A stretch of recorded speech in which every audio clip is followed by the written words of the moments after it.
Minister, the December homeless figure showed that there was 9,753 people in homeless accommodation, and in an accompanying statement you put out at the time, you said there was sufficient bed capacity to provide a bed for anyone that wanted one. But Minister, that simply is not the case. 2 weeks ago, I personally brought a case in Wicklow to you about a policy, a ludicrous policy in Wicklow County Council, which is providing part-time emergency homeless accommodation to individuals.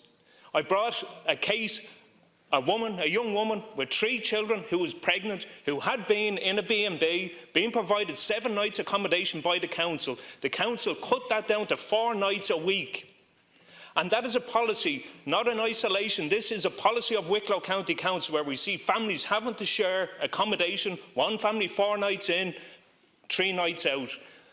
This situation has got to a stage now where that woman had to take a choice to put her children, herself out on the streets, or to stay in that accommodation. She done the right thing. She chose to stay in the accommodation. She's got a bill now for €960, Minister, because she chose to keep a roof over her head and her children's head. Minister, you did not even come back to me. I spoke to you again here last week in the chamber. You said you didn't have a chance to speak to anyone about this ludicrous policy in operation in Wicklow County Council.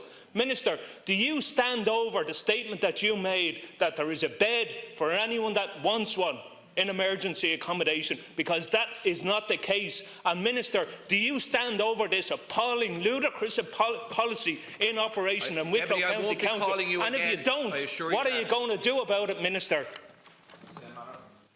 On the same matter.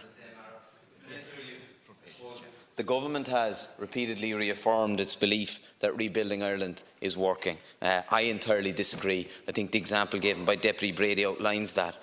Just to give you an insight there, last week in Cork, Simon, the emergency shelter has been full every night for the last 2 months, all 47 beds full, with 9 additional people on floor and sofa spaces and 17 people on mattresses on the floor of the day service next door. On a week last December, there was 373 adults in emergency accommodation. They are saying, Cork Simon is saying, there is no let-up. The accommodation situation is getting worse and worse in terms of emergency accommodation. Minister, I believe it is time that you reconsider the Government's position on confining social housing to very small-scale projects. I think that is part of the solution. Mr. Corlin, thank both deputies for their questions. I'm afraid, Deputy Brady, I can't speak to individual cases and cannot get involved in them. That is a management matter for the local authority in question. You raised the prospect of me that there might be a policy underway in Wicklow, and I made a commitment to come back to you, and my apologies that I haven't come back to you yet. My understanding is my officials haven't had an opportunity to speak to the local authority in Wicklow at this point in time. Deputy,